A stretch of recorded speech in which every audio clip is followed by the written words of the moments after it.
Merhaba sevgili izleyenler, Kıbrıs'ın Sesi TV 2020 ekranlarında Diyalog Medya Grubu Genel Yayın Yönetmeni Sayın Reşat Akar'la birlikte sizlerleyiz.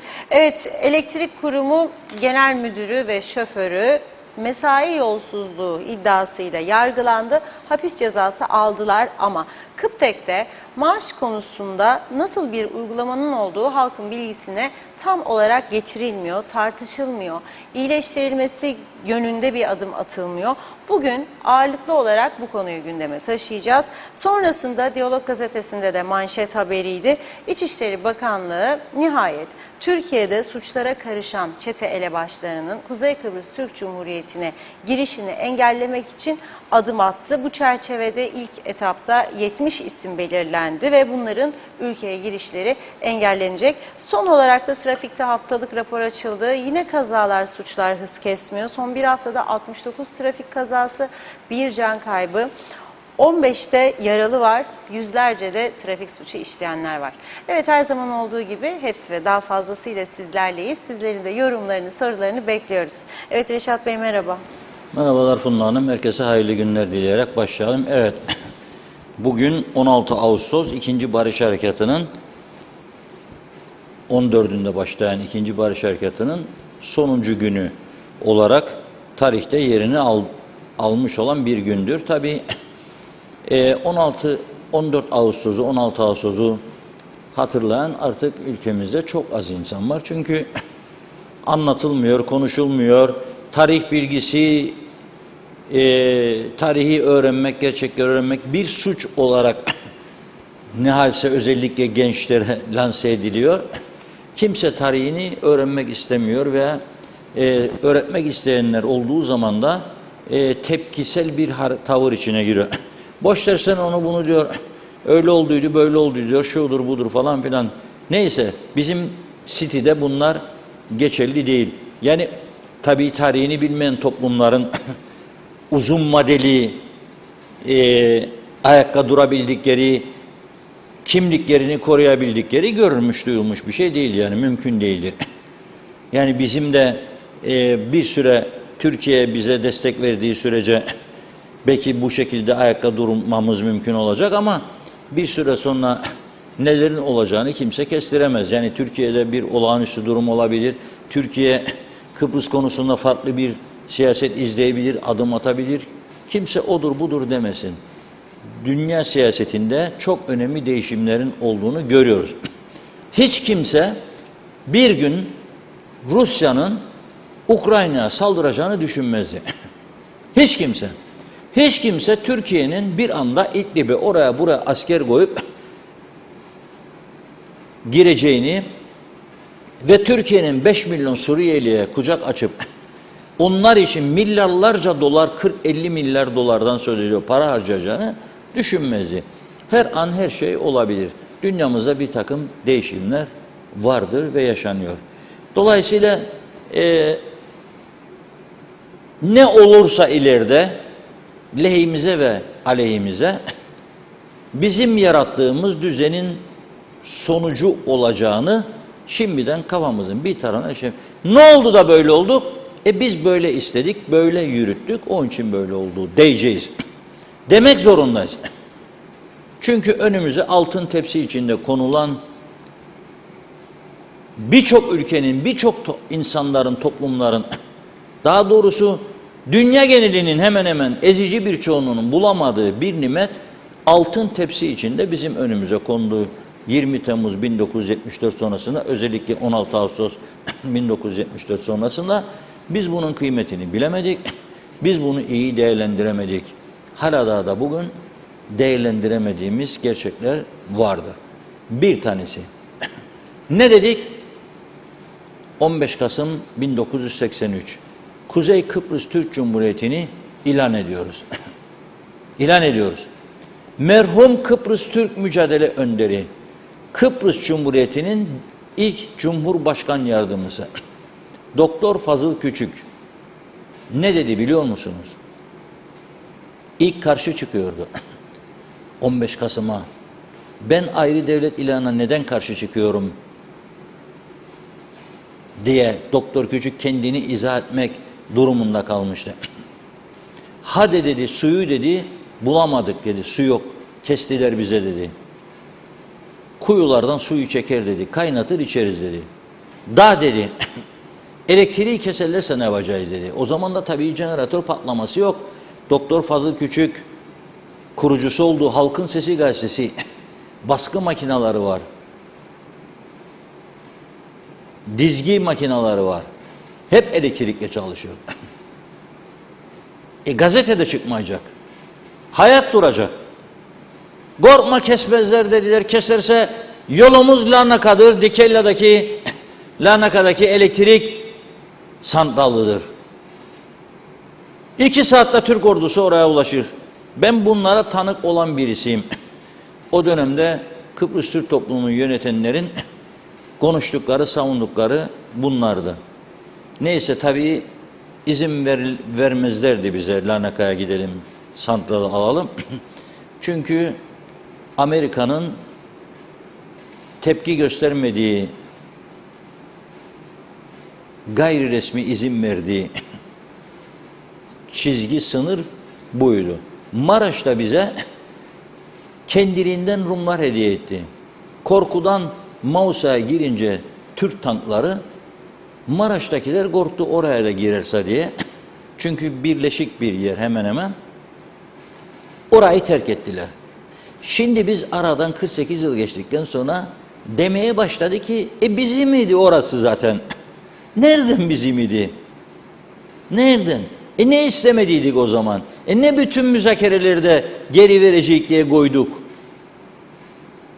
Neyse konumuz tabii nereden nereye geldi bakınız.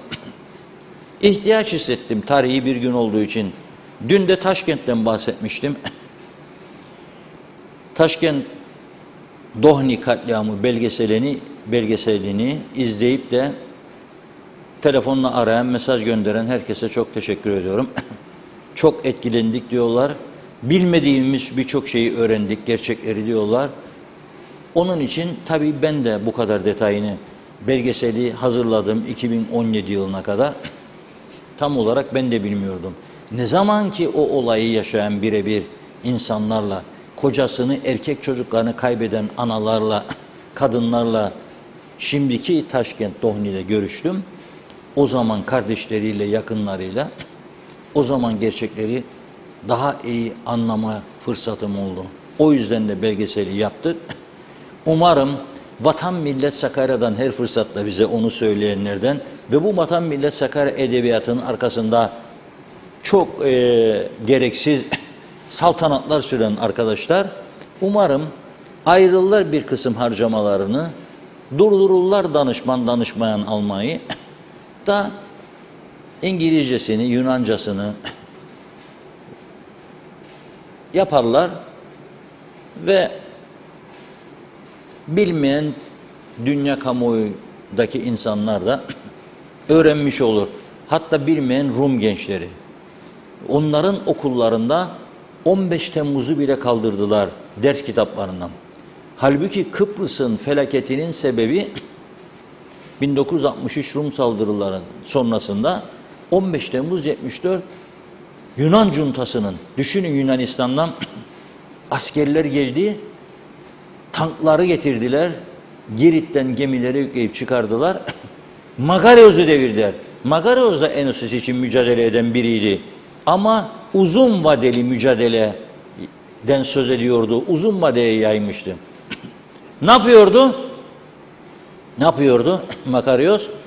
Makarios, Kıbrıslı Türkler ekonomikman çökertildiği için işsiz kalan insanlarımıza, Makarios direkt kendi değil tabii, devlet elemanları, aramızdan Türklerden de arabulucu, komisyoncu bulup sizi Avustralya'ya, Kanada'ya, İngiltere'ye gönderelim.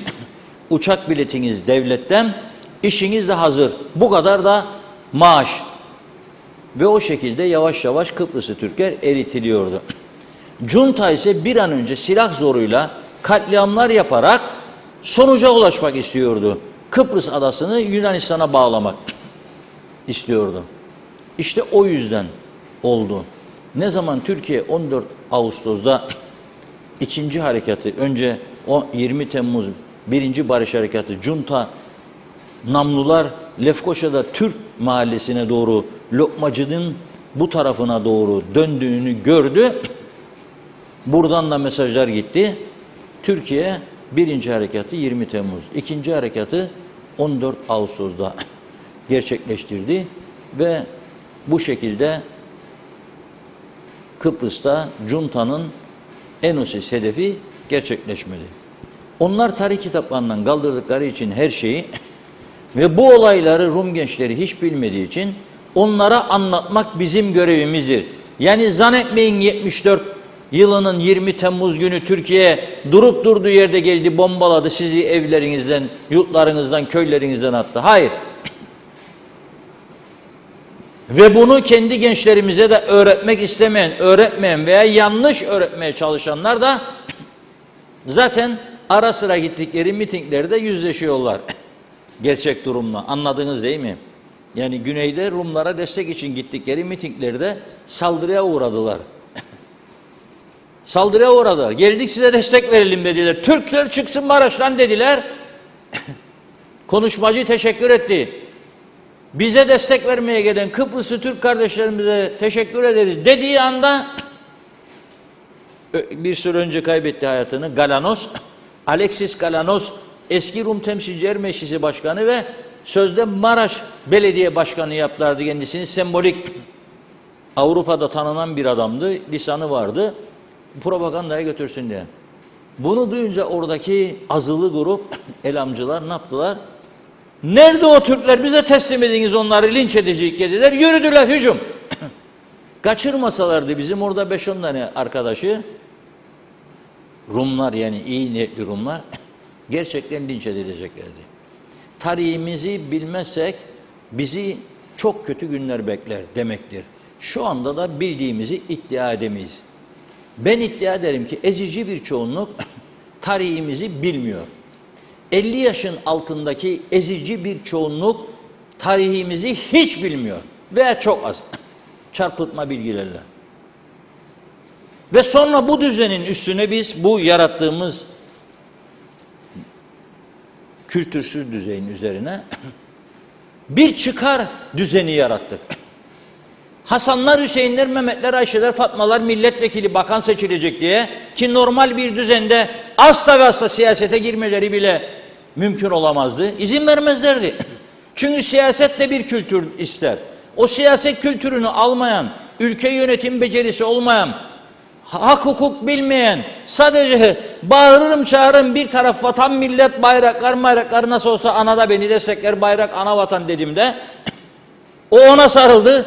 Öteki de işsiz kalanlara sarıldı veyahut da çalışanlara daha çok hak kazandırmak, daha çok sendikal mücadele, ondan kaptı payını. İkiye böldüler karpuz gibi ortadan Kıbrıs Türk halkını. Bunun sonunun iyi olacağını düşünen var mı? Gelelim şimdi Kıptek'in eski genel müdürü, daha 3-4 ay öncesine kadar da genel müdürdü adam, Gürcan Erdoğan ve şoförü Hüseyin İnce. Baktım Hüseyin yarın hem üzgün, dün hem de yarı tebessümlüydü. O da kendi haline güldü. Durup durduğu yerde zavallı o da 18 ay hapiste kaldı. Şimdi dedim ki yahu ama bu KKTC'yi yönettiğini iddia eden bu foreverciler ve diğerleri, muhalefettekiler neden bu Kıptek'in gerçek yüzünü hiç araştırmıyorlar? Neden bu haller oluyor bu Kıptek'te? Soruşturma zahmeti ne katlanmıyorlar? Neden bu ellerini bu kovanın içine sokmuyorlar? Arı var çünkü. Arı ısıracak, ellerini korkuyorlar. Arı ısıracak. Oturduğumuz yerde rahattayken ne sokacağım elimi kovana? Orası bir arı kovanıdır be kardeşlerim. Bizim paralarımızla orası öyle bir tehlikeli bomba haline geldi ki sömürüyor bizi devamlı. Ve sürdürülebilir bir yapıda değildir. Bir anda tamamen durabilirdi. Bir anda tamamen durabilirdi. Rumlar bugün neyi konuşuyor biliyor musunuz? Bana videosuna gönderdiler ama ben o kısa videoyu vermeyeceğim. 270.000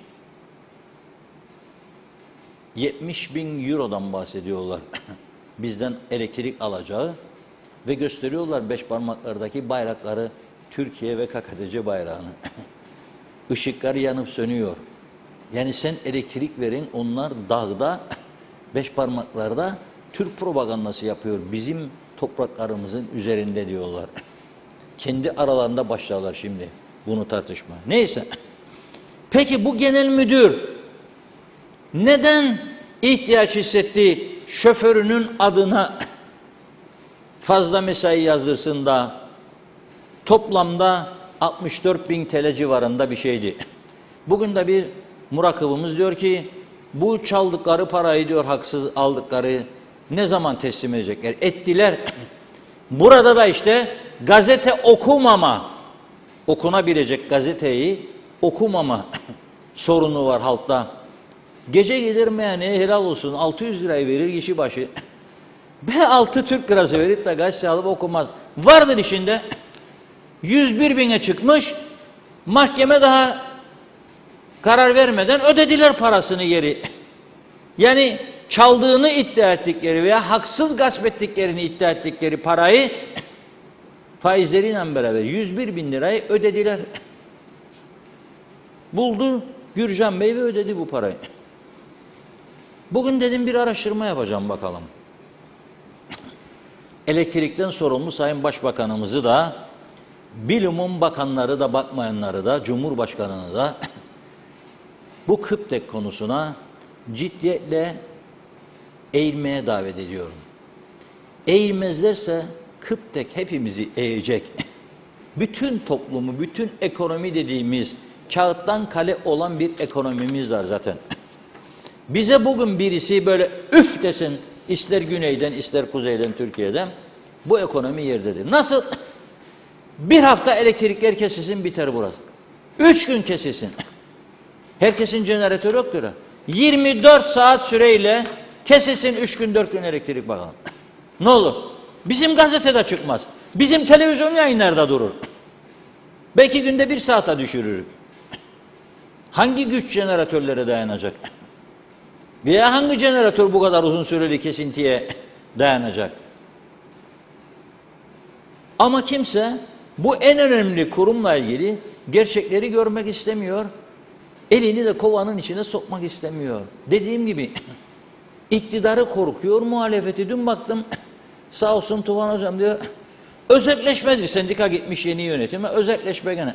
Ama nedir bu özelleşme? Nedir? Yarı devlet, yarı özel.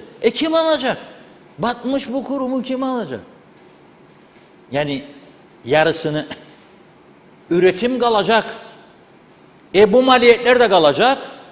Da tahsilatı yapacakmış özel şirket. Yok babam. Kimse yapmaz bunu. Hükümet ne düşünüyor? Nedir politikası? Hiçbir şey. Politikasızlık. Dediğim gibi sokarsam elimi diyor arılar ısıracak. Elini ısıtmazsan gözünü ısıracak. Yarın o bir gün başını ısıracak. Başka yerini de ısıracak. Oturamayacaksın sandalyede. Soktu mu sokar. Şimdi bir araştıralım dedim. Nedir mesele? Bilir misiniz ki yaklaşık 605 civarında çalışanı var bu KÜPTEK'in şu anda. 605 civarında. 2011 yılından önce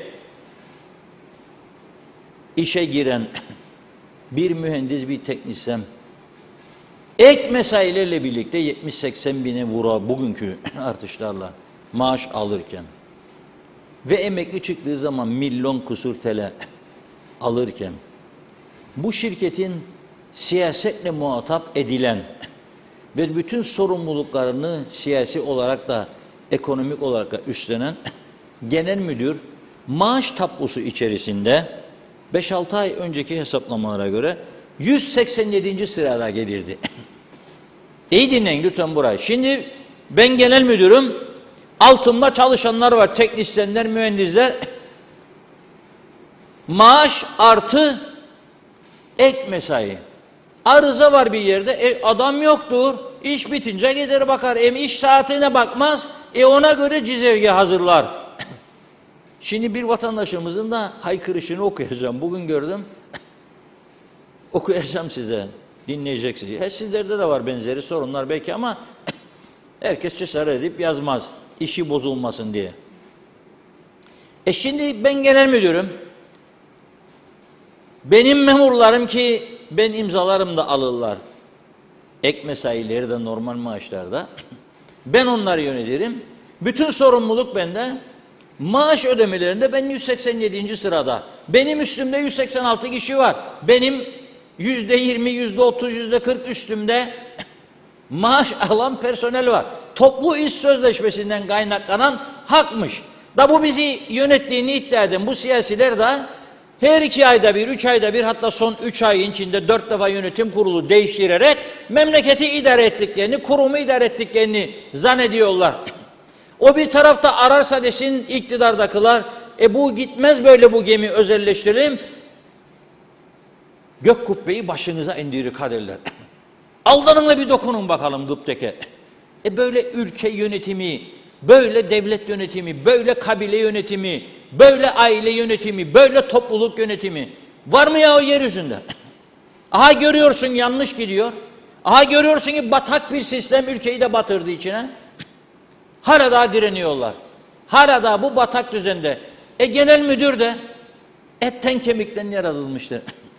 Madem be dedi bu siyasiler görmez. Ben öyle dedi demiyorum ha Gürcan Bey. Ben öyle düşünebilir o makamda olan diyorum. 3'ü 5'i düşünmedi, 5'i 10'u düşünmüştür. Belki de başka Gürcanlar da geldi geçti. Şoförünün adına veya başka teknisyenlerin adına fazla mesai yazdırıp dağılanlar. Ama onları tutmadı birisi. Çünkü arada bir böyle tuttu bunu. 45 yılda bir kişiyi tuttu işte. O kadar. Ama 100 milyon dolardan bahsederim. Mesele yok diyerek kapattılar dosyalarını. Hani onu konuşan yok. Kimse konuşmuyor. Ne savcısı ne solcusu. O dosyalar yeniden gündeme gelmelidir, yargıya taşınmalıdır diyen bir tane ne sağcı, ne solcu, ne ilerici, ne gerici yoktur. Ne bayrakçı, vatancı, ne foreverci. Neredesiniz ya siz ama? Sizin göreviniz sadece bayrakları takıp arabaların üstüne 5-10'larla koruma alıp köy köy gidip devletin benzinleri benim vergilerimden toplayıp doldurup gezip harp vurup harman savunmak mıdır? Nedir göreviniz? Soruyorum size, nedir göreviniz? Adaletsizliğe bak sen. Adaletsizliğe bak sen. Bir devletin bir kurumunda çalışan 8.000 lira alacak. Öteki 2011'den girdiği saymış 70.000 alacak. Nasıl olur be kardeşim bu? Nasıl olur bu düzen? Çalışanlar kusura bakmasınlar. Verilen hak geri alınmaz diye bir şey varmış anayasamızda. Verdilerse onlar da ne diyecek? İstemeyi mi diyecek? İsteme yok. İstiyor tabii. Alan memnun, satan memnun. Öyle bir berbat batak düzen yarattılar ki bu bataklığın içinden çıkmak mümkün değildir. Mümkün değildir. Mümkün değildir. Ya kuzeyden ya güneyden gelecek bir ballozun dışında hiçbir şey, bakın tekrar ediyorum, hiçbir şey burayı düzeltemez. Öyle bir batak. Arasın bir elini soksun bakalım arı kovanın içine. Kıyametler kopar. Meclisi kırarlar gelirler içeri. Ben polisimi ki onlara bu maaşların 1/3'ünü vermeyik ha. Da ondan sonra yollar gitsin 150-160 kiloluk canavar gibi Afrikalılara karşı uyuşturucu mücadelesi versin polis. Da dayak derler. Dayak derler.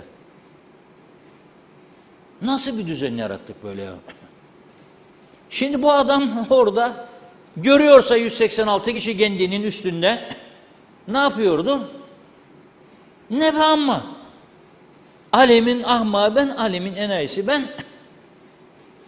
Allah da götürmez bunu doğruya doğru. Yazayım ben de şoförümün üstüne alayım demiştir. Şimdi onu yargıladınız. Yargılanmamalı mıydı? Evet. Yasa dışılık varsa yargılanmalıydı. Ama ben diyorum ki topluca bütün ihalelerinizi 2000'den itibaren son 22 yıl tümünü mercek altına alsınlar. Tarafsız bir ekip gözlemci, araştırmacı Emekli çıkanlardan da koyabilirsiniz. İş bilir. 2 tane de iş adamı koyun ama içine. Yeminli otursunlar, araştırsınlar. 100 milyonlarca dolarlık yolsuzluklar döndü bu kurumda. Şimdi yaptıklarına bakın siz. Geçen hafta dediler ki yasa gücünde kararnameyi iptal ettik. Yani artık ihalesiz yakıt almayacak dediler. Ve hemen ertesi günü göstermelik bir ihaleye çıktılar. İhaleye katılan 7 firma. Biri geçersiz. Geriye kaldı 6 kişi. 6 firma. Ne oldu bunun sonucu? Kalsın bakalım bakalım diyorlar. Ne demek kalsın bakalım bakalım? Taşımacılık ihalesi. Şimdi soruyorum işi bilen uzmanına, orada yöneticilik yapmış kişiye, nedir diyorum bir ton akaryakıt tekneciye gelen taşımacılık bedeli? Son sideral firması 33,5 dolara dedi. Ton başı 33,5 dolar öderdik dedi. Ortalama 35 dolar. Şimdi ne ödüyorlarmış? 75 dolar. Double, çifte. Bu yolsuzluk mu değil midir? Yani hadi genel müdür şoförün üstüne yazdı 64 bin lira, o faizden oldu 101 bin. Yolsuzluktur. Bu. Ve bir eski Rus gemisinden getirilermiş deniz açıklarına kadar. Oraya başka küçük gemi yollarlarmış. Ondan ona bir miktar aktarılıp o tekneciye getirir, boşaldır. Tekrar gider oradan oraya alır gelir. Bir de işin bu yanı var. Zehirlemesi zaten her zaman konuşuyoruz. Söylemeye gerek yok. Filtresi yok bacasında. Zehirliyor. Bakım onarım diyerek istedikleri zaman kesiyorlar saatlerce. 4 saat, 5 saat, 6 saat, 10 saat elektriksiz bırakıyorlar bizi. Sonra da bu yapı üzerinde kurulan KKTC için forever derler bana. Ben de sana derim ki no mümkün. Impossible. Çünkü sen temelsiz bir binanın üstünden nutuk atıyorsun bana. Temeli yok. Rüzgar esse binayla beraber sen de düşeceksin. Ama paraşüt bulundurun yanınızda. Neyse. Eski bir televizyoncu bayan arkadaşımız bugün bir paylaşım yaptı. Çok hoşuma gitti. Elektrik kurumu başlıklı. Ne iş yaparsınız diyor. Okuyorum yazdığını noktası virgülüne. 1 senedir diyor müracaat yaptık. Sizi beklerik. Elektrik bağlayasınız diyor. Tabii gün vereceksiniz. Önce kontrolden geçecek. Öyle ya diyor. 1 senedir hala o günü alamadık diyor.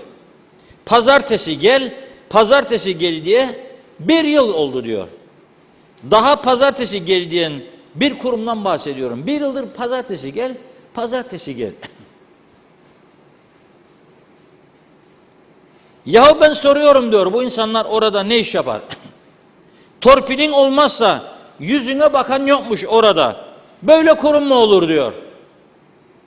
Olur diyor çünkü memlekette işler böyle işlermiş. Benden de para alacaksın diyor. Para diyorum sana, para vereceğiz diyor. Ama elektrik kurumu istemiyor diyor. Yahu ben sana zorla para vermek istiyorum diyor.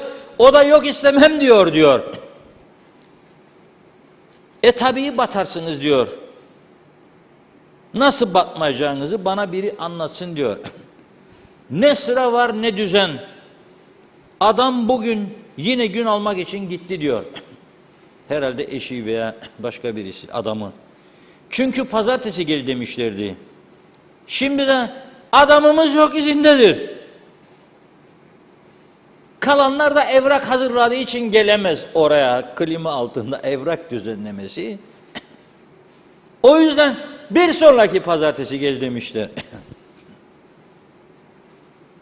Yani diyor, ne diyor gün veren var, ne kontrole gelen var, ne de saat var diyor. Elektrik sayacı da yok tabii bu arada. Bu yüzden bu işi yapacak birini ya da birilerini arıyorum diyor. Ne demektir? Bu satırı iyi dinleyin. Bu yüzden bu işi yapacak birini ya da birilerini alıyorum. Rüşvet vereceğim diyor da işimi yaptırayım, bu işi aracılar kim ise bu kurumda iş yaptıran vereceğim mi yaptıracağım diyor. Hazırım vermeye paramı.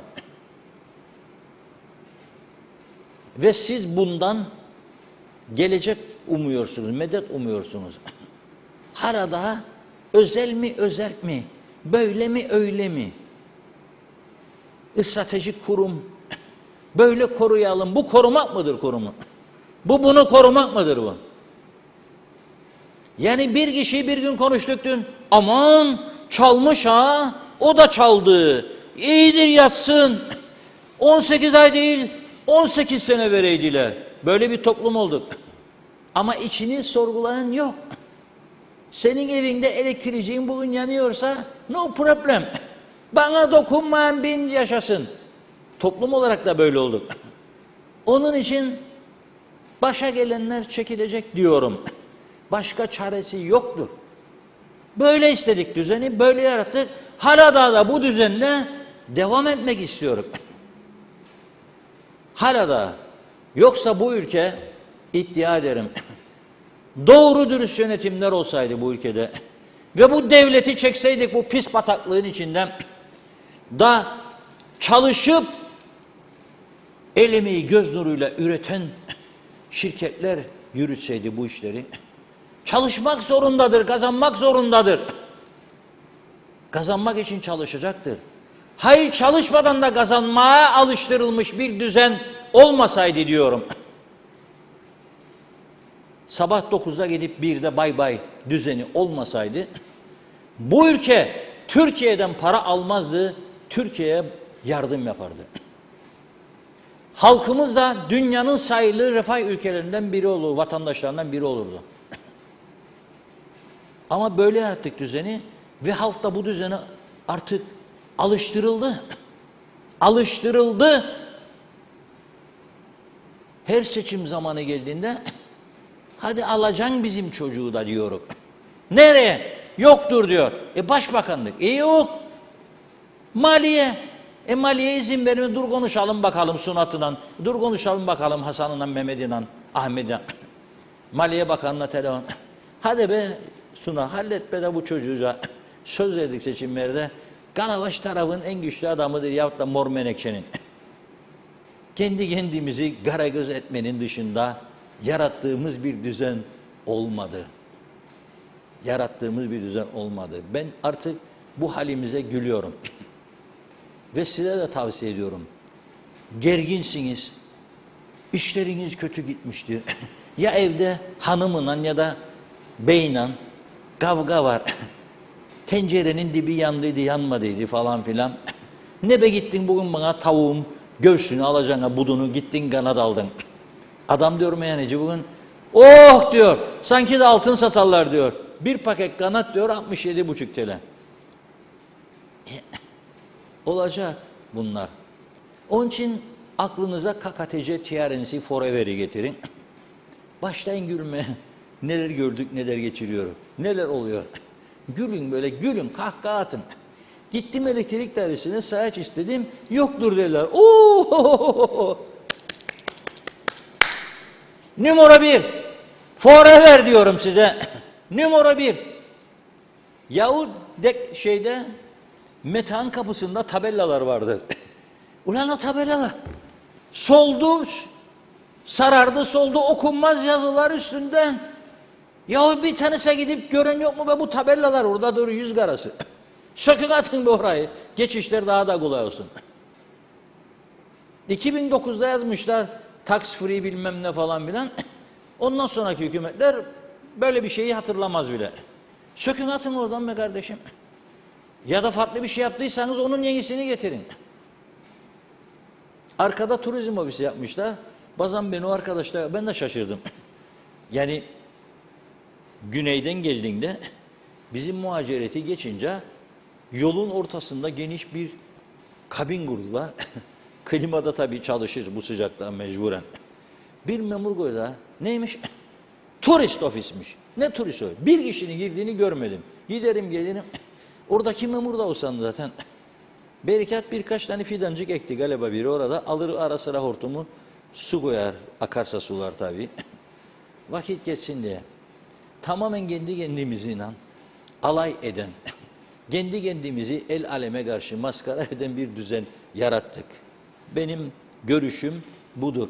Laurel Hardy'yi koyuyorum ara sıra bizim arkadaşlarım. Koyun be gülsün millet. Ama şimdi Laurel Hardy'den daha güldüren yönetimler var. Kakadeciler. Bir bakın böyle yüzlerine gıdı gıdı gıdı gıdı. Hepsi gülmeye başlar. Aklıma getirdikçe ben gülüyorum. Ne trajikomik bir durum ya. Yapmasınlar be. Birleşmiş Milletler'miş, ambargoymuş mamını. Gidin işinize. Oturun, emekliliğin tadını çıkarın. Alın 13'leri de falan filan. Tamamdır. No problem. Nereye kadar? Gittiği yere kadar. Gittiği yere kadar. Bittiği anda film zaten size yazacaklar. The End diyecekler. Ya da bitti. Erler film. Budur. Buyurun Funda Hanım. Evet, mesajlara bayağı geç başladık bugün. Olsun, çok teşekkür ediyoruz ilginize. Gidenler oldu tabii. İlk Elif Bağbaşı'nın mesajını görüyorum. İyi akşamlar demiş. Aynur Yarkın, pardon. Nilüfer Canova, benim oğlum 20 yaşında, tarihimizi gayet iyi biliyor. Dünyayı gayet yakından takip ediyor. Zamanında küçükken babam ona ne bulursan oku demişti. Küçüklüğünden beri hep araştırdı. Çok geniş bir genel kültüre sahip. Çoğu gence bakıyorum. Dünyadan bir haber. Havva Rozagi, akşam Taşkent belgeselini gördüm. O kadar duygulandım ki bu belgeseli herkesin görmesi gerekir. Bu ülkeyi yönetenler, özellikle onlar görsün. Vatan millet Sakarya nasıl övünürler, nasıl neler çekmişler bu vatanı kurtarmak için. Ne şehitlerin ne de bu acılı ailelerin kıymetini bilmiyor mu bu ülkeyi batıran üst düzey yöneticileri? Evet, bakıyorum. Lokman Kara, enerji stratejik silah olduğunu hala anlamayan var mı dedi. Halil Bozkaya, verilen bilgiler nedeniyle dilinize gönlünüze sağlık Reşat Bey. İsmail Kahya, evet, ne olur Girne Limanı'nda yolcuların kucağında bebekleriyle çektikleri eziyeti de haber yapın demiş. Evet, bakıyorum. Salih Kanal, şu anki hükümetin tek bir politikası var, kaos ve batırma politikası diyor. Ali Özgüner de, biz yerimizden yurdumuzdan olduk, bunlar 50 sene ensemizden yumurta kavurdular. Hala da vatan millet Sakarya, ben bunların hiçbir şeylerine inanmam. Yiyin efendiler diyor, yiyin. Biraz bağıralım demiş. Biz biraz bağıralım dedik, vatan haini olduk diyor. Çiğdem Ertürk Palacı, yani Ahmet Sanver yazıyor mesajı bu hesaptan. Biz Kıbrıslılar bu işi beceremeyiz. Bırakınız Türkiye'ye 3-5 kişiyle bu ülkeyi yönetsin. Gerisi boşuna emek. Sayarak her cuntalar geldiler gittiler. Biz de onlar da. Demokratik olmak temiz siyasetten geçer. Bu küçük ada da insanların vatanı olmalı. Ne Enosis ne de Taksim. Sokak lambalarını söndürelim. Yorgan altında hayat sorunsuzdur. Evet. Lokman Kara, sendika size hedef alır şimdi demiş. İsmet Ezel, bir atasözü, para kadar yetkin var. Sibel Ser'in Kıptekin fatura uygulamasının nasıl yapıldığını aylardır çözemedik diyor. Önceki ay 645 gelen fatura, bu ay 2800. Sarfiyatta, daha doğrusu kullanılan klima vesaire değişen bir durum yok. 2 ay arasında 2000 lira fark nasıl oldu hala çözemedik. Ece Taneri Yoldaş, merhaba, ben 74 doğumluyum. 48 yaşındayım. Ben ve akranlarım şükür ki diyor 1980-1992 yıllarında okullarımızda zorunlu olan Kıbrıs tarih kitaplarından okuyup öğrenebildik. Şimdilerde bırakın Kıbrıs tarihi öğretilmesini, din ve ahlak bilgisi kitaplarını okullarda sene başı çocuklarımıza dağıtıyorlar. Fakat 2 dönem boyunca bir sayfasını açıp okutacak bir eğitim sistemi bile yok. Can Özyiğitler, her şey yalan, çapaçulli bir yönetimden ancak bu kadar, kafalarını duvara vura vura anlayacaklar. Yeliz Su, bir ricam olacak, gerçekleşmesini istiyorum diyor. Şimdi seçilen sendika başkanı Cesurer, yanlış mıyım, yoksa 4 dönem sendika başkanlığı yaptı. Her seçildiği yıl Kıptek'teki enkazdan, bataktan alıp artıya geçirdi. Başarılı bir başkan, geçmiş yıllarda takip ettiğim ve gördüğüm kadarıyla diyor. Sizden ricam, davet eder misiniz? Ona soruları sorar mısınız? Teşekkür ediyorum. Belgin Rıfat iyi yayınlar diledi. Kıptek yüzünden kaç hükümet, kaç Maliye Bakanı, kaç milyonlar suistimal ediliyor. 2 kuruş fazla mesai öne çıkarıp milyon dolarlık rakamları siliyorlar ya da silmeye çalışıyorlar. Demek ki bir müdür ve şoför seçilip yargılanacak. Diğer tüm yolsuzluklar örtbas edilecek. Yazık, çok yazık, ne desem yazsam boş. Arif Aktepe, ihale komisyonuna taşıma ücreti olarak ton başına 60 dolar ücret veren firma, aynı firmadan ihalesiz alınan yakıtı 75 dolardan sattı. Zarar milyon dolar, bu halkın hesabına geçti. Cihan Köroğlu iyi yayınlar yazmış. Demre Coşkun, bu hükümet sadece seçimler yaklaşınca halkı düşünmeye başlar. Seçime yakın piyasada indirimler başlar, yol yapım çalışmaları. Parayla oy veren seçmenler de meydana çıkar. Yine aynı hatayı yaparlar. Lokman Kara, dışarıdan baktığımda elektrik kurumu mümkünse bu dakika özelleşmeli devlet tarafından demiş. Evet, Halil Bozkaya da diyor ki ne günlere kaldık, düşman kim? Cemal Tuncer'i, sayaçlara sahte fatura düzenleyenler ne olacak? Yine Halil Bey demiş temizlik gerek, temizlik. Evet, Can Özyiğitler, sen de gülle geçsin çünkü tepedekiler bunu ister. Çağlar İneci. Bizim Güzelyurt Belediye Başkanı geçen seçimden bugüne kaldırımlar boyanmadı. Seçim yaklaştı ama seçim yokken de boyanması lazım. Bir çöpü 3 ay sonra gelip aldılar diyor. Zeka Üçer Londra'dan selamlarını yollamış. Evet, Ahmet Selçukçalı, Reşat abi sen doğruları konuşmakla yükümlüsün. Bir kanaat önderi olarak, örnek bir gazeteci olarak siyasilerin de işi halkına yardımcı olmak. Ama Tokaç'ın halinden anlamaz. Siyasilerin de cepleri dolu, sıkıntı yok tabii diyor. Evet, Bülent Lider Mehmet Küçük, siz isteseniz de istemeseniz de elektrik kurumu özelleşecek. Posta hizmetleri zamlanmış, hizmetleri hemen hemen sıfır olan bir kuruluşun ha çalışmış ha çalışmamış ne manası var Tanrı aşkına? Bir ülkede yaşayan baronlar, mafya başkanları bulunuyor. Onların son durumu ne olacak? Bunlar çok ama çok merak konusudur. Sözün bittiği yer işte budur. Dürüye Altıner, evet, Facebook'taki paylaşımın canlı yayında okumanıza memnun oldum diyor. Umarım belki birileri duyar diyeceğim ama hepsi 3 maymun oynuyor yazmış. Belgin Rıfat, meyhaneciler hiç şikayet etmesin Reşat Bey, kişi başı 350 alıyorlarmış. Altın mı koyuyorlar tabaklara? Sonra vergilerini veriyorlar mı? Tüm çalışanları sigortalı mı? Evet, misafirleri var ama asgari ücret baz alındığında 350 lira çok Reşat Bey. İçecekler, alkoller, ekstralar nerede? Evet, birkaç mesaj okuyup ara verelim. O gün Zeybekoğlu, bu dünyanın dışında yaşayan bir millet olduk. Sayar Eker, vah bu yazda fırına kuzuyu salamadık. Eski yaşama can feda olsun. Abi Hüseyin, çözüm demiş. Kıbrıs Cumhuriyeti'ne geri dönüş, uluslararası hukukun içine girmeden 40 sene daha her gün aynı sorunları anlatacağız. Ayşe Ömer Balko'ya iyi yayınlar diliyor. Erol Hasan da. Mürsel Kurt, Reşat Bey iyi ki varsınız, sesimizi tek duyansınız.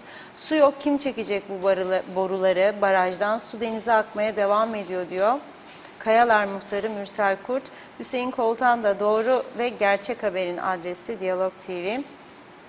TV 2020 ailesi iyi ki varsınız demiş. Dilinize, emeğinize sağlık.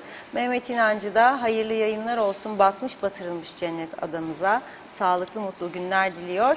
Erol Canseç, bugün sabah bir ortamda sizin yapmış olduğunuz Taşkent olayını, programını izleyen birçok kişi sizi gerçekten Taşkent olayını tam detaylarıyla hazırlayıp sunduğunuz için size teşekkürlerimi iletmemi istediler. Reşat Bey dedi Erol Canseç. Son bir tane daha okuyup ara verelim. Oytun Andaş, tam da uzun mesaja denk geldik. Kuzey Kıbrıs Avrupa Birliği'ne girmesini istiyor musunuz? Avrupa Birliği federe devletlerden oluşmaktadır. Federe devlet altyapı ve devlet olabilmenin tüm koşul ve şartları halihazırda vardır. Bildiklerinizin hepsini unutun. Avrupa Birliği devleti olmanın birinci koşul ve şartları federe bir devlet olmaktır. İstiyorsanız 27 Kasım günü azminizi gösterin. Bağımsız federe devlet Kuzey Kıbrıs Türk Cumhuriyeti için oyunuzu bu nedenle bana verin diyor Oytun Bey. İrade kişilerde değil, toplumsal olmalıdır. Evet, çok çok teşekkür ediyoruz. Devam edeceğiz. Reşat Bey buyurun. Şimdi bir tane ısrarla okur musunuz deyip link atan bir izleyicimiz var. Onu ben kaçırdım ama baktım linke. Bir haber sitesinde mazbata mağduru olmuş, babasından veya yakınından bahsediyor. Kaçırdığım için onu da tek okuyamayacağım burada ama tekrar bize haberi atarsa linkini atmak yerine daha kolay okuyabilir Funda Hanım onu. Mazbata mağdurları gerçekten gittikçe artıyor ve insanlar bazıları yaşanan ekonomik kriz nedeniyle borcunu ödeyemez duruma gelmiş. Yani durup durduğu yerde koronanın çıkacağını nereden bilirdi insan borçlanırken? İşleri iyi giden bir insan borçlanıyor, fabrikasını genişletecek, daha iyi şeyler yapacak, üretim yapacak falan. O korona çıkıyor, batıyor adam.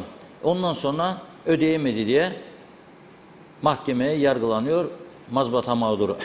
Faizler yükleniyor. Birçok tefeci bu ülkede gözünün içine baka baka devletin istediği gibi faizleri oynattı ve insanları gerçekten çok zor durumlarla yüzleştirdi. Cezaevine giren var, hapis giren var. İşte bu izleyicimiz de onu yazıyordu. Tekrar gönderirse özet şeklinde. Çünkü uzun uzun yazıları okuyacak vaktimiz yok. O yüzden diyorum onu özet gönderirse kendisine biz de daha fazla yardımcı olabiliriz.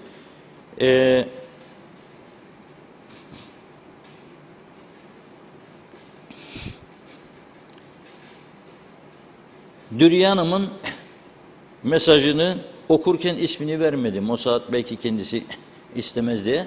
Kendisi verdi. Umarım yardımcı olurlar kendisine. Çünkü başka türlü bir durum olamaz. Bir izleyicimiz, okudunuz mu onu? Ben buraya dalmıştım. Kuzey bebeğe yardım etmek isteyen. O geçen mesajlarda 20.000 Türk lirası. Gittim de diyor, evet. Yardım yapmak isterim diyor. Fakat Ziraat Bankası böyle bir hesap olmadığını söyledi.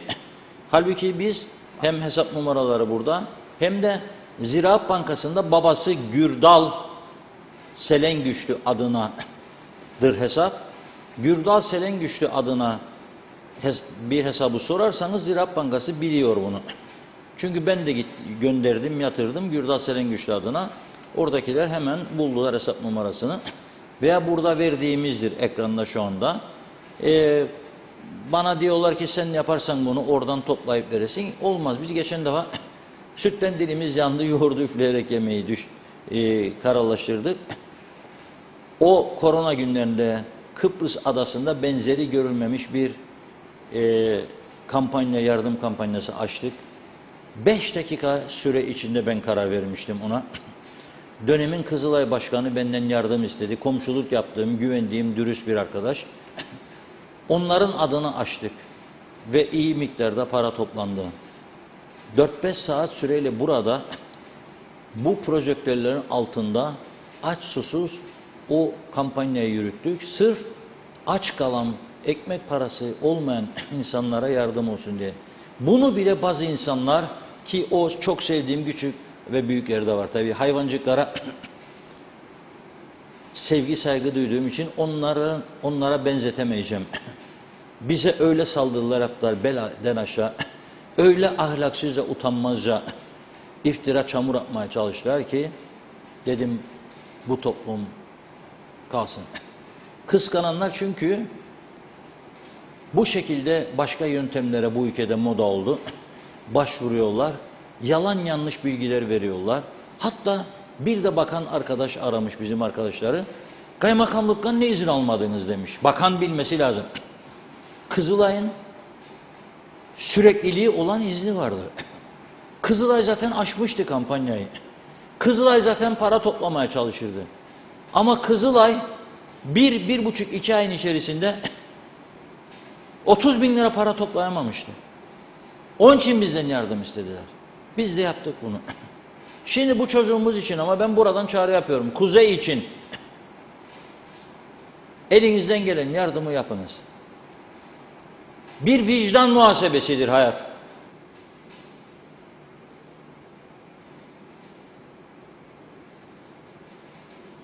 SMS de atabilirsiniz. 20 lira.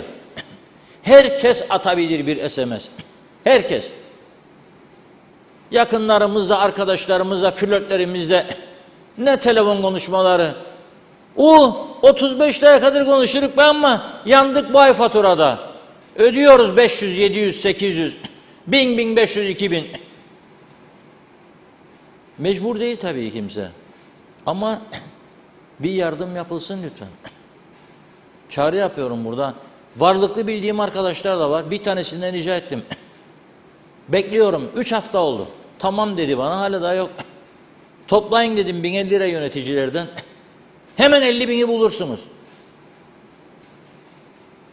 Ya biraz da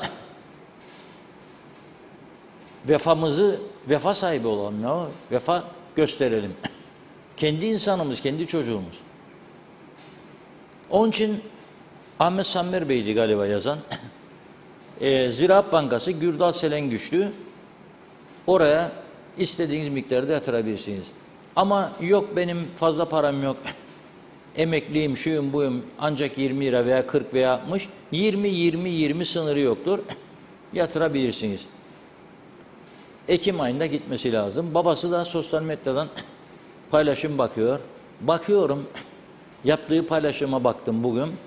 21 tane beğeni var altında. 21. Bir tane güzel bayan fotoğrafı gördüm. Düşünüyorum yakında Diyalog Gazetesi'nde sayfa 3 başlatıyorum. En güzel bayan portresi. Her gün bir bayan. Bir tane güzel bayan portresi. Bakıyorum biraz da yırtmaç fazla büyükse. 700-800 tane beğeni var altında. Ne milletik ya böyle.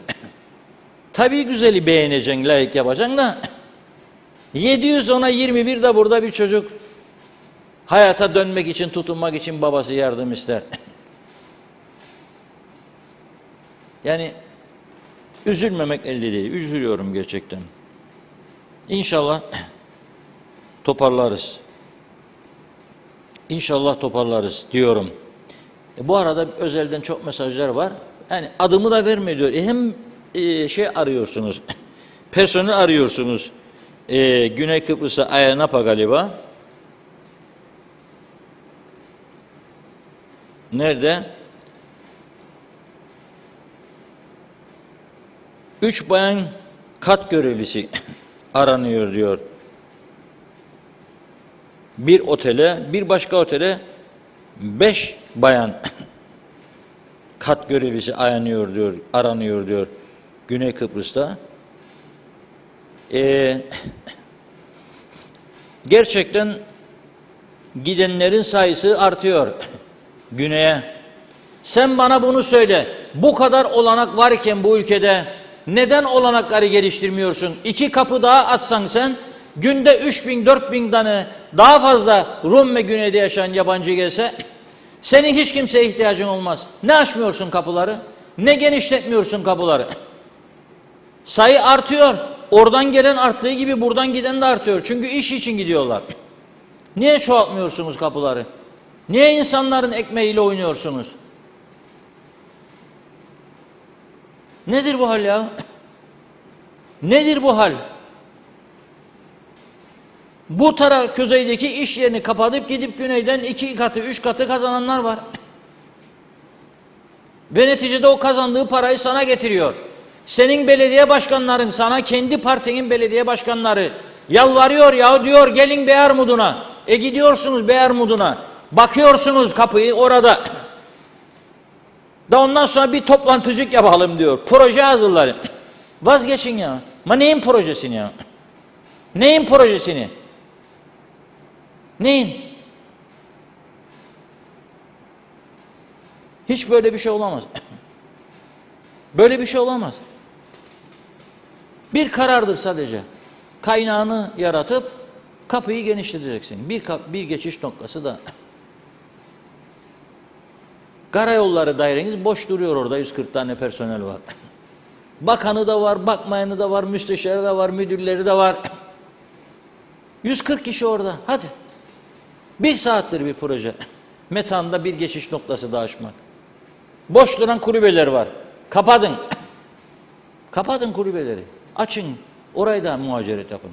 Ha eleman istersiniz. Eleman alın. Para yoktur. Paranız vardır. Her yere var.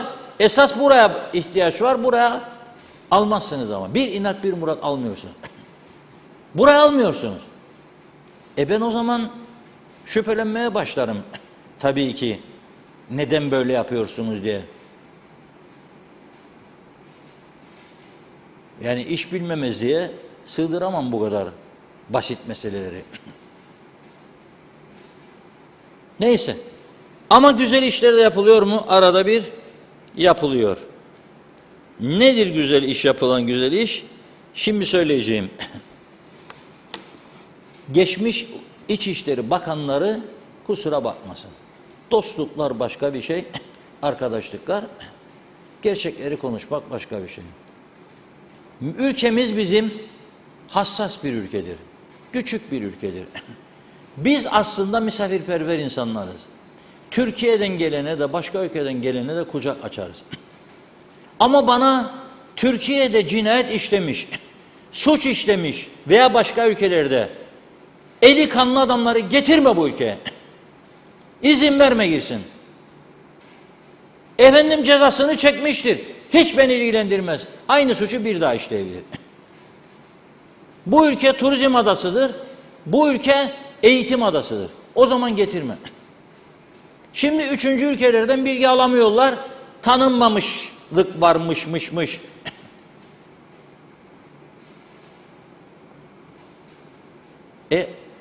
Türkiye'ye tanıyor. Türkiye bize 3 yıl önce, 3,5 yıl önce dedi ki, bütün dedi sınır kapılarımızda, bütün polis örgütlerinde sicilini döker şekilde insanların bilgiler vardı. Sizin yapacağınız aynı programı yükleyeceksiniz. Geldiği zaman Ercan Havaalanı'na, Girne veya Mausa Limanı'na yazdığınızda adamın adını, gelmişi geçmişi önünüze çıkacak.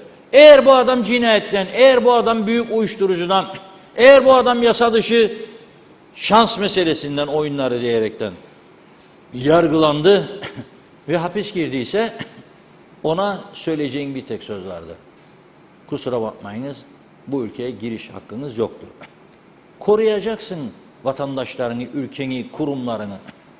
Yapmadılar. Şimdi yeni gelen çiçeği burnunda İçişleri Bakanımız Ziya Öztürkler, kendisini kutluyorum, bir cesur adım attı ve Polis Genel Müdürlüğü'ne gönderdiği bir yazı ile artık suç örgütleriyle bağlantısı olan belirlenen kişilerin Kuzey Kıbrıs'a girişinin yasaklanmasını talep etti. 70'ten fazla isim verdi. İsim de var.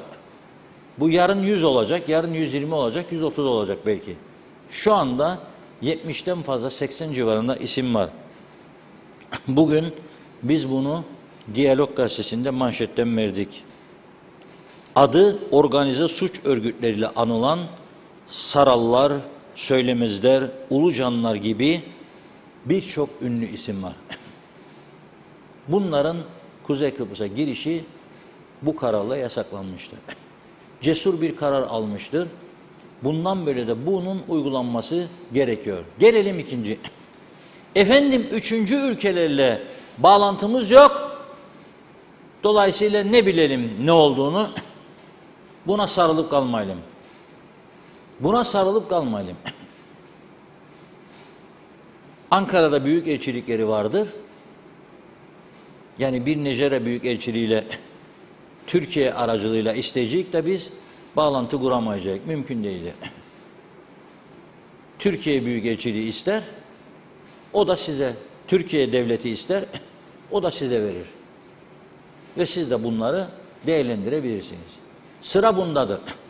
Aman üçüncü ülkede ben bilemem, yoktur öyle bir şey. Sıra bundadır.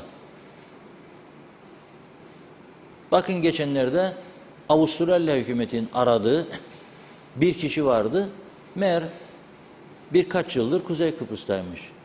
Bulundu ve ülkesine teslim edildi. Çünkü Avustralya hükümeti ve elçiliği burada onun bizim tarafta yaşadığını tespit etti. Ve resmen istedi bizimkilerden.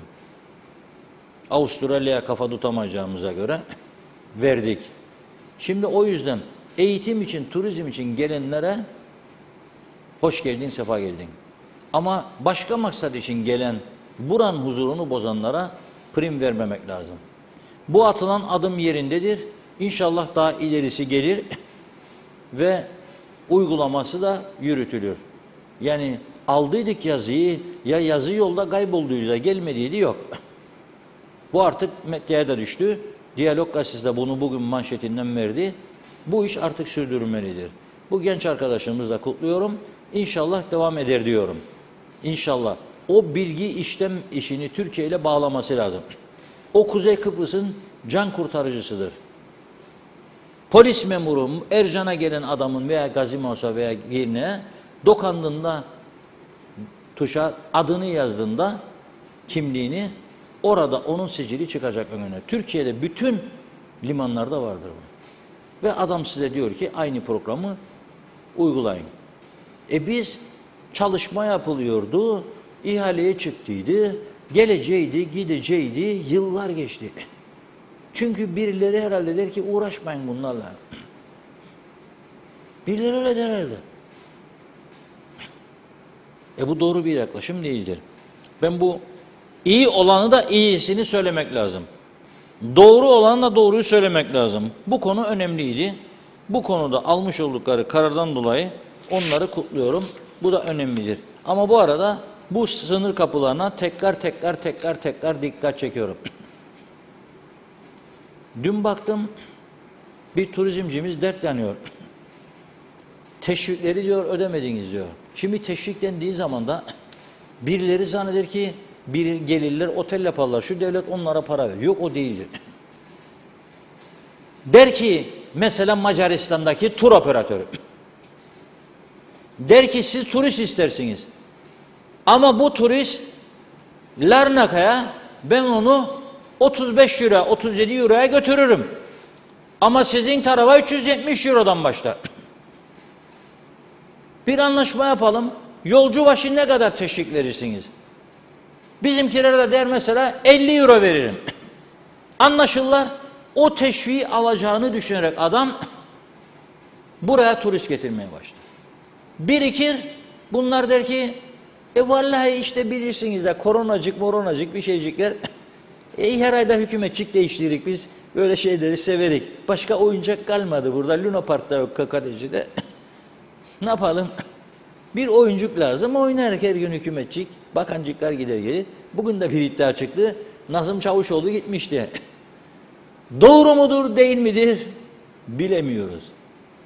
Yani son değişimle birlikte zaten duyurmuştuk. UPP'den sadece 7 kişi kaldı bakanlık yapmayan. 24 milletvekilinden.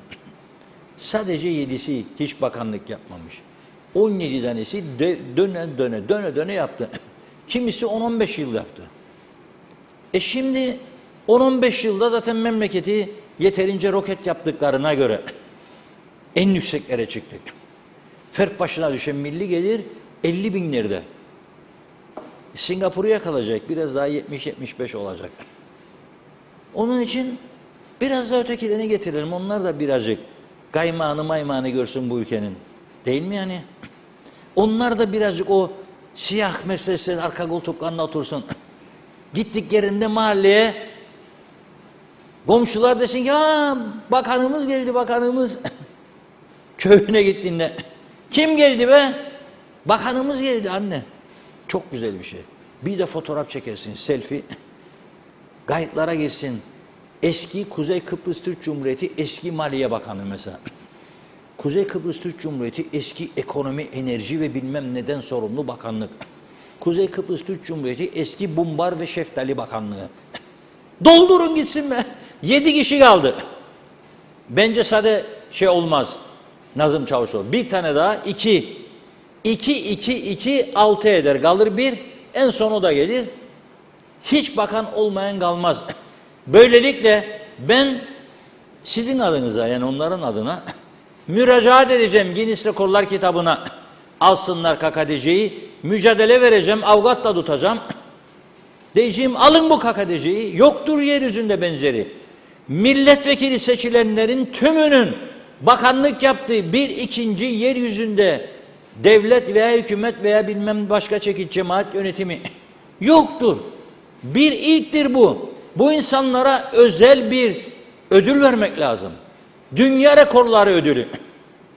Konya'daki yarışmaya gidememiş üzüldür bana arkadaşlar. Ne üzülürsünüz be? Neydi Konya'dan alacaksın? Neydi? Gül şurubu dökecekler avucunun içine de çiçek suyu süreceydin yüzüne. Allahu Ekber, Allahu Ekber, Allah. Bitti. Ben sana burada çifte altın kaplaması öneriyorum. Ağırlık takacak boynuna, böyle eğilecek de boynun. Ağırlıktan çocuklara miras kalacak ileride. Götürür kuyumcuya sıkışık bir günde satar, kapar milyonları. Dünya rekoru. Ben büyük destek vermeye hazırım. Uluslararası alanda. 7 tane kaldı, 7'si de yapmalıdır. 7'si de yaptıktan sonra yeni bir seçime hazırlık olalım. Yeni bir seçime de hazırlık olmamız lazım. Buyurun Funda Hanım. Başlayalım. Evet.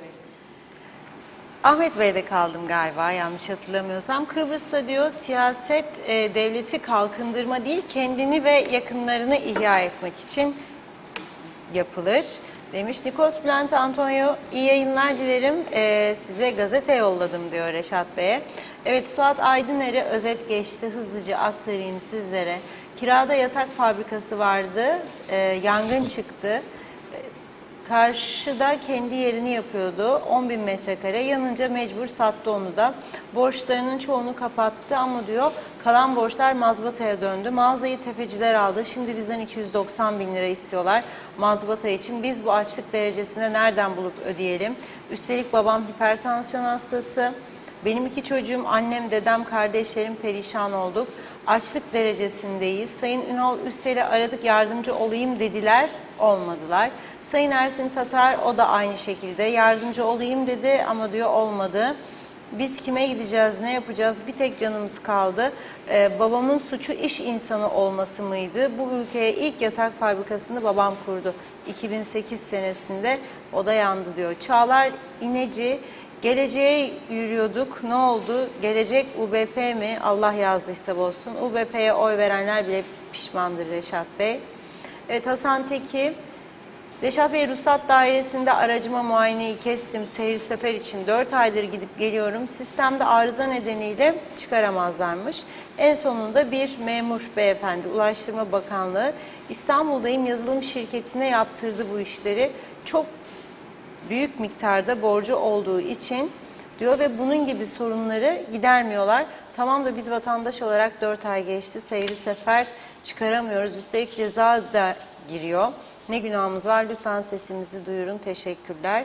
Cengiz Genç, iyi yayınlar diliyor. İyi ki varsınız TV 2020 yazmış. Eser Yurteli de. Belgin Rıfat da evet konuyu özetledi. Mazbata sorununu.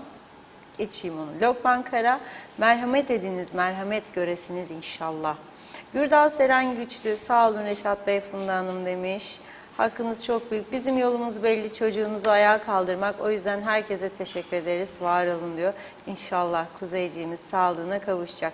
İsmet Sencer, harikasınız yazdı. Günay Şeherli, bu ülkeyi yok ettiler, bitirdiler. Artık Kıbrıs'ta yeni bir yol haritası gerekli. Dünya bunu yapıyor. Güçlü olan hükümette olur, yargıda odur, hükümet de odur, yargı da odur.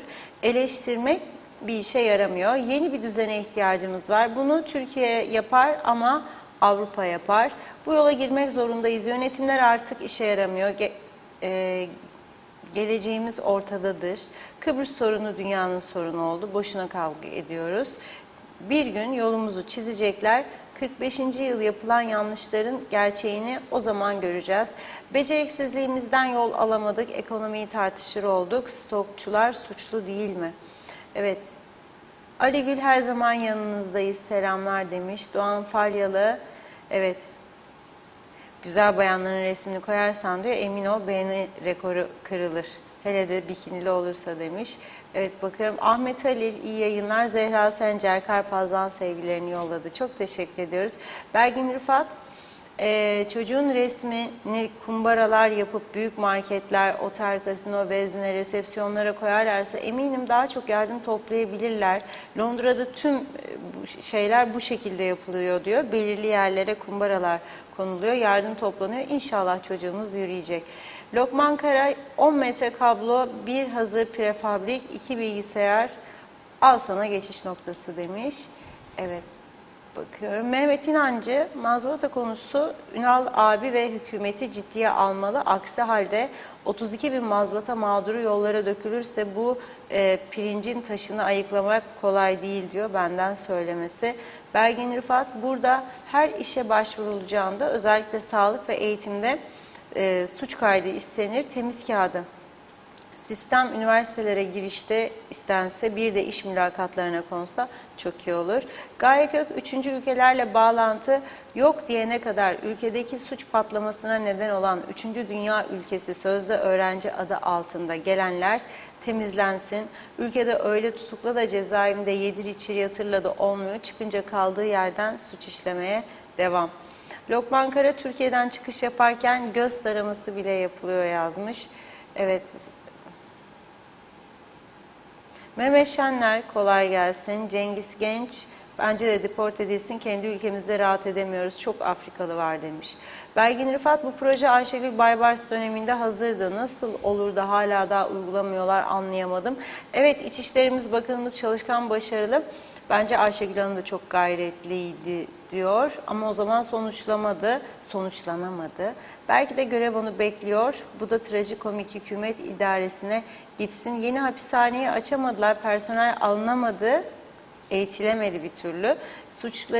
Suçluların da hakları var. Onların da daha rahat ortamda hapis olma hakları var maalesef. Metin Erdemel, Sağlık Bakanı ne işle uğraşıyor? Hani hastanede ilaç sorunu kalmıyordu.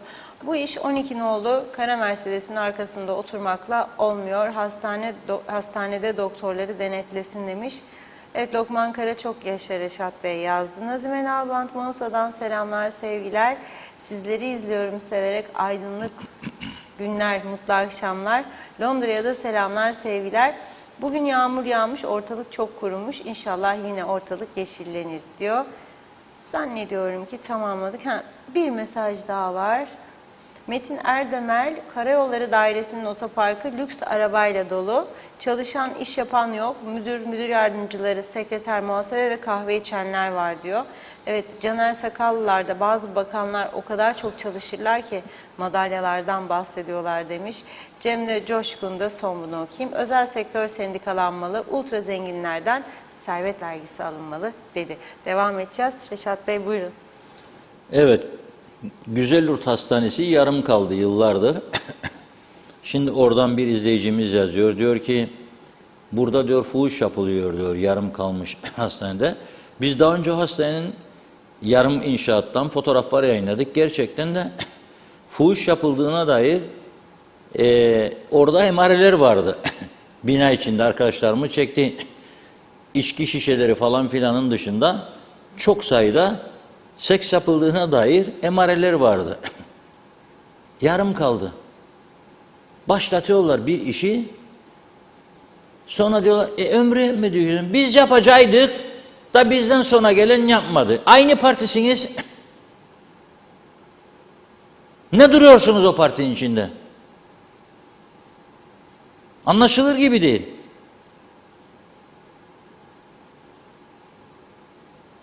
Bir başka izleyicimiz yazıyor. Ocaktan beri diyor, seyir şoförümü çıkaramıyorum. 2022 Ocak'ta bitti diyor. Bana diyor ki 2020'de sizin seyir şoförünüz çıkmadı. Nasıl diyorum Ocak 2022? Sistem göstermiyor demiş. Sonra da demiş ki internet şirketini ödemedikleri için devlet, şirket bilgisayarlara işlememiş çıkarılan seyir şoförleri. Durum bu. Devletin en fazla para getiren dairelerinden biridir. Araç kayıt ruhsat dairesi 1, vergi dairesi 2, tapu dairesi 3. Para basıyor bu daireler. Ama bunlarda eleman az. Hiç iş yapmayan bir bakanlık var, daire var. Full üst artı full, full artı full. Full artı full. Küçük esnafa söz verdiler. Diyor ki hadi yardım. Battık biz koronada.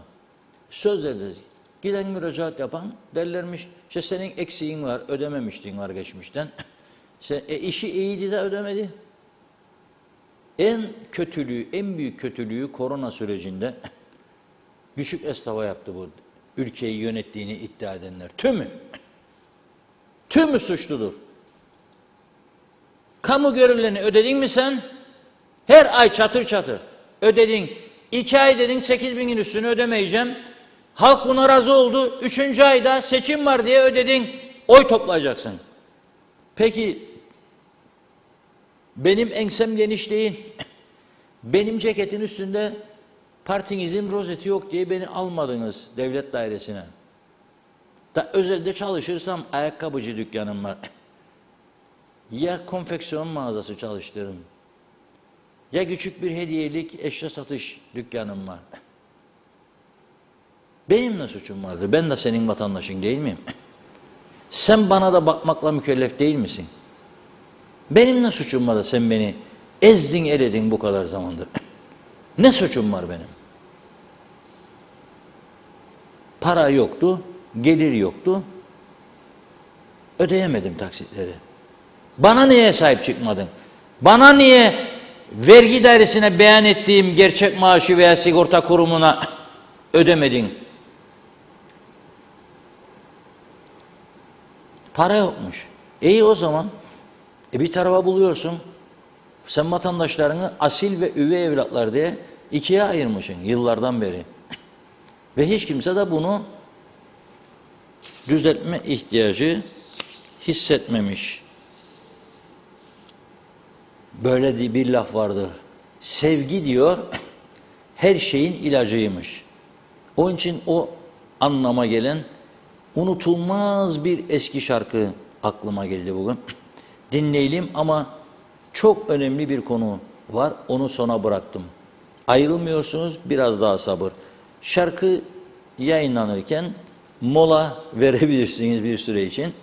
Ama şarkıyı da dinlemenizi tavsiye ederim.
Evet, bir zamanların unutulmaz bir müzik grubu vardı, The Beatles. Çok muhteşem bir şarkı Beatles'ın dinledik, And I Love Her.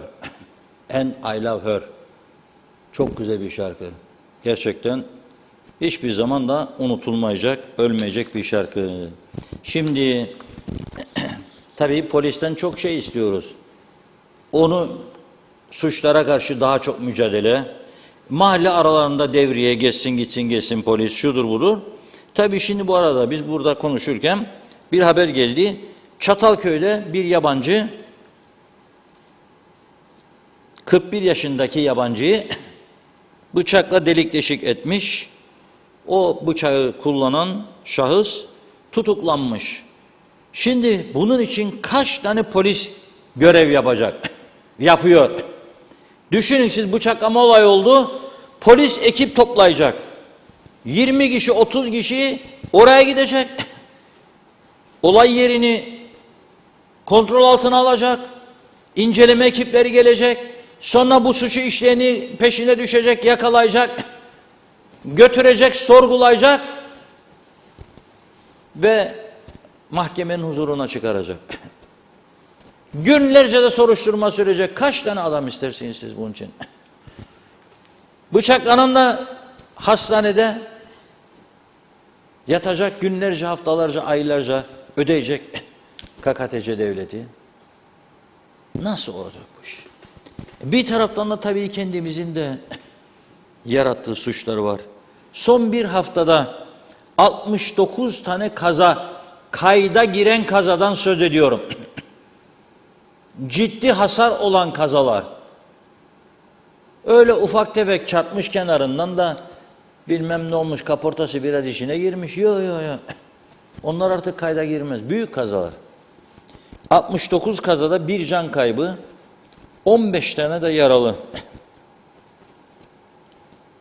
Kazaların 18 tanesi, 69'da 18 aşırı sürat. 14 tanesi de ekledik, dikkatsiz sürüş. Etti 32. Yarısı yani aşırı sürat ve dikkatsizlik. 16'sı kavşakta durmamak. Ne dursun adam, acele yetişecek bir yerlere. 1 dakika kazanacak. Hatta 30-40 saniye diye. Ölümü göze alır arkadaş. 11 tanesi yakın takip. O da acele yetişecek bir yere. Dayanır kıçına. Kırmızı bitti, yeşile geldi, daha turuncu da gidecek. Vurur tabii. Çok para değilmiş zarar yani. 2.913.000 liracık. 3 milyon TL gibi. Bir haftada. Peki gelelim trafik kontrollerine. 8.756 araç kontrol edilmiş. 784 tanesi hakkında yasal işlem. İyi dinleyin ha. Bu da bir dünya rekorudur. Bu da bir dünya rekoru. Yani İngiliz gazetelerini bırak, Türkiye gazeteleri bize artık yer vermez. Kıbrıs hiç yer almaz.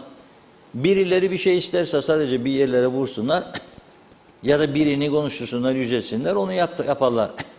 Onun dışında hiç yoktur Kıbrıs. Hiç. Ya o büyük yangında bile Türkiye gazeteleri bize ve televizyonlara doğru dürüst yer vermedi. O büyük 20.000 dönümden fazla yangın oldu şu. Tarardım bütün gün Türkiye televizyonları. Hiçbiri bahsetmedi. Belki gözümden kaçan var. Sayı çoktur ya. 250, 300, 500, 700 televizyonda takip etmemiz zor. Ulusal kanallardan bahsediyorum. Yoktur. Neyse. Ama bu bazı trajikomik durumlarımızı rica etsek tahmin ederim 1. sayfalarında değerlendirirler. Yani bu önemli bir olay. Yani 24 milletvekilinin 24'ünün de bakan olduğu bir ülke 1. sayfalık haberdir. Gene trafik kontrollerinde, gerçi Türkiye'de de tabii berbattır trafik. Bize gülecek yüzleri yoktur ama çok trafik kazası olur falan filan. Ama yani gene de haberdir. Yavru vatan Kıbrıs'ta diye başlar üst başlık. Trafik ekiplerinin denetlediği 8756 araçtan 784 tanesinin sürücüsü hakkında yasal işlem yapılmış. Yavru vatan nereye koşuyor başlığı da çok güzel olur. Ananın peşinden koşuyor bu olaylarda. Sürat 177. Yetişecek millet. Uzay çağında yaşadığımıza göre Lefkoşa'dan çıktı mı Girne'ye gidecek. Gösterecek oradakına ki 19 dakikada geldi oraya. Veya Mausa'ya 21,5 dakikada. Görecekler. Uçtu mu be Mustafa ama diyecek o da. Uçtum be Ayşe diyecek. Senin için Ayşem, senin için uçtum. Bir an önce kendimi kollarına atmak için uçuyorum. Bu da bir aslında şey olur. Aziz Nesinlik. Allah rahmet eylesin. Ve Kemal Sunal filmi olurdu. Ona da Allah rahmet eylesin. Ruhsatsız araç kullanmak. Şimdi biraz önceki konuya geldik. 126. Seyir halindeyken cep telefonuyla konuşmak. Bence bu rakam 101 çıkmış. 101. 1001 de çıkabilirdi. Görmedi kendini. Polisi görünce atıyorlar telefonu yere. Polisi görünce telefonu atıyor. Arabanın çekmecesine bir yere. O görmemiş oluyor o zaman. Bu tesadüf göz göze gelip yüz yüze gördüğü anda yazabildiğidir polisim. Ama mesela gene söylüyorum, bu ülkeyi akıllı birileri yönetseydi, yani devleti ve insanları düşünerek, bakınız suçları ortaya çıkarmak o suçu işleyeni da korumaktır aslında. Sadece diğer suçsuz insanları değil. Neden Avrupa'da 18-25 yaş arasında olan gençlerin sürat arabası kullanmalarını engellemek için sigorta ücretlerini 5 kat 10 kat fazla yapıyorlar? Çünkü o genç parası var diye gidip bir sürat arabası alırsa suç işleyebilir, hayatını kaybedebilir veya başkasını öldürebilir. Onu da ötekini de korumak devletin görevidir diyorlar. Onun için arabanın değeri senin ikinci el. Bir tane sürat arabası aldın 8.000 sterlin, gelir sana sigorta parası bir yıllık 14.000 15.000 sterlin. O zaman da ödemezsin tabii. Enayi miyim dersin. Bir de bu filmler var ya, filmler. Siyah film çektiriyorlar. Arabaların camlarına içi görünmesin.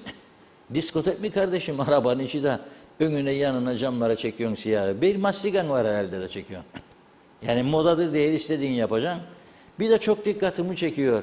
Bizi izliyorsa eğer sevgili trafik müdürümüzden rica edeceğim. Bana bunun bir izahatını yapsın. Pencereyi açıp arabanın camını, kolumu böyle dışarı çıkarıp böyle sürebilir miyim arabayı? Bu yasal mıdır, değil midir? Hele çift şerit yolda. Arabalar bazen birbirine değecek kadar yakın geçer. Ben arkadan gelen araba süratli, bunun golunu fark etmedi dışarıda. Bir vursa gol uçacak havada. Bu yasal mıdır bizim ülkemizde yoksa yasak mıdır? Yasaksa bunu bizim televizyonlara, ulusal televizyonlara, kanallara, gazetelere duyuru hazırlayacaksınız. Kamu spotu. Sallamayın diyeceksiniz golunuzu. Yasaktır. Cezası da bu kadardır. Onlar da görecek. Ha, görmeyenler var. Mesela bu ülkede 50-60 bin 3. ülke vatandaşı, Nijeryalı, Kongolu, Tangalı bilmem ne benim televizyonumu mu görüyor ya gazetemi mi okur? Yok. Onlara da diyeceksiniz, eğer üniversitedeyseler gerçekten, üniversiteler onlara ders versin, anlatsın. Eğer üniversiteye diye gelip de ondan sonra otomobil garajlarında, inşaatlardaysa onlar anlatsın. Ama gol çıkarmayı daha çok yerli halkımız yapıyor, ben görüyorum. Havalansın diye klimayı çalıştırırsa akü çok çekermiş, çalıştırmıyor, kliması olsa da açıyor pencereyi, temiz hava gelsin diyor ama golu da çıkarıp sallıyor. Geçerken vuracak kardeş de, kopacak kolum. Yazıktır ondan sonra. Polisin bu konuda da denetim yapması lazım. Cep telefonu bir hastalıktır tabii. Her 10 araç sürücüsünden iddia ederim 6'sı 7'si yolda giderken konuşuyor. Hayır, Bluetooth kullansa eline almadan telefonu, belki o bile dağıdır tabii insanın dikkatini ama gene daha kontrollü olur. Trafik levha ve işaretlerine uymamak 79. Çoğu trafik levha ve işaretinin ne olduğunu bilmez ki. Ehliyeti alırken ona sormazlar ki çoğunu. Derler. Telefonla geldiyse hani 3 tane müfettişimiz yargılanıyordu falan filan. Ehliyet sınav müfettişleri. Ne oldu? Kaç senedir ya? Ya o elektrik kurumu müdürü Gürcan Bey'i 3 ayın içinde yargıladığınızda rekor bir şeyle, süratine. Bu olaylar, ötekiler var bir bildiğiniz mutlaka. Kendinizi dünyanın en akıllı, en şanslı insanı zannedersiniz. Ama unutmayın, arkadaşlarınız 3 ay 5 ayda gitti. Yeni geldi. 3 ay 5 ay, 3 ay 5 ay. Gidiyor geliyor, gidiyor geliyor.